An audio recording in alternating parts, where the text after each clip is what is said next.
Great to be joined again here on Flow FM by Michael McCormack, the member for Riverina. Michael, how's it going today? Not too bad. Bit of cloud cover over, but we're now in autumn, so the summer is over. It was a very wet summer, and wet summers mean lots of pasture. Wet summers mean that there's going to be good subterranean moisture for the farmers to get out, and I noticed when I was driving to Quandialla on Saturday night that some farmers are already out ploughing their paddocks ready for this year's cropping. Yes, and on the cropping front, the hot debate for quite some time in the Riverina and indeed across the Murray-Darling Basin has been the Basin Plan. The Ministerial Council got together last Friday, Tanya Plibersek, the Water Minister, saying we're cracking on with buybacks. Is that unwelcome news in the Riverina, I suspect? Lazy politics. Need to do it with infrastructure, and we had a plan in place.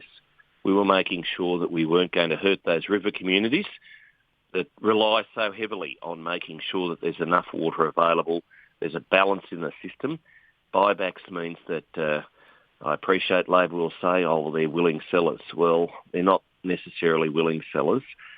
Sometimes they're forced to do so by their banks, sometimes they're forced to do so by their individual circumstances, but what happens is that the water goes out of the system, goes out of the valley, and goes out of the local communities. And when that happens, the school loses a few students and ultimately teachers. The barber shops and the hairdressers, they get affected. The cafes, the pubs, every business in the community suffers when water goes out of a river community, an irrigation community. And at the end of the day, these are the ones growing the food and fibre. And we know that. I know our candidate in Murray, the Nationals candidate, Peta Betts, is doing a great job on the ground. She would know, Edward River Council Mayor down at Denny.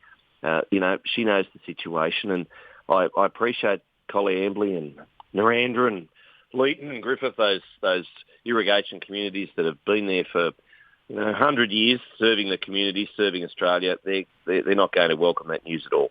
Well, you mentioned the candidate there in the seat of Murray, Peta Betts. She's up to try and knock out the independent Helen Dalton in that seat. Helen Dalton recently said the New South Wales Nationals hadn't built a single dam. You've been an advocate for raising the Wyangla Dam wall. What's the record here? Oh, well, of course Helen would say that. I mean, there are people in politics who complain and there are people who get things done.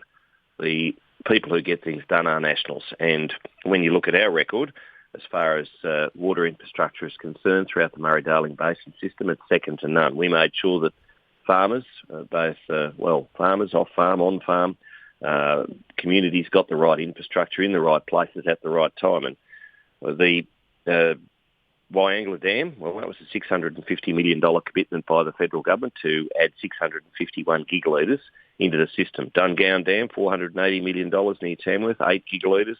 And, of course, there's the 100,000 megalitre Border Rivers project, Mole River. That's just in New South Wales alone. Now, they're still on the table. Of course, when you've got a Labor socialist government in Canberra, of course, that's not going to enable those projects probably to go ahead. And I'll tell you what, they won't be going ahead if we end up with Chris Minns as the Premier in New South Wales, if Labor gets their hands on the Treasury benches in Macquarie Street. And that is going to be difficult. But we know that these projects are goers. Of course, people have come back and said, well, they're going to cost a whole lot more money. But when you've got Rose Jackson, the Shadow Water Minister in New South Wales, saying that Forbes, they should just build better roads so people can evacuate when Wyangla floods, when the Lachlan floods, then you know that you're in trouble. So Helen Dalton would do a whole lot better to support the Nationals and their water building and infrastructure construction than she would saying that, the Nationals are not doing anything and by very means of that, basically supporting Rose Jackson and her cohorts in Labor, who, quite frankly, I don't think Rose, she's an Eastern Suburbs girl, she's probably never been out of Sydney to see for herself the sort of value that water infrastructure and particularly raising the Wyangla Dam wall near Carra and Forbes could do.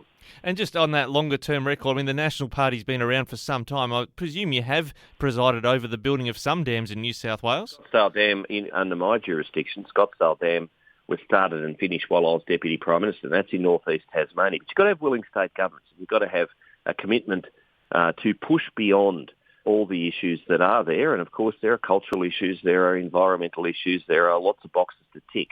But when you've got willing state governments, and you've got a federal government putting money on the table, real money on the table on generally a 50-50 basis, then you'll get dams built, you'll get water infrastructure built. So Scottsdale Dam in northeast Tasmania started and finished under my watch. And we had money on the table. I put an additional $3.5 billion on the table and put in place the national water grid. You know, we had some very, very good people on that national water grid. Unfortunately, you know, we now got a Labor government in Canberra, and such people as Lizzie Stott and that aren't getting a say in future water construction. So more's the pity.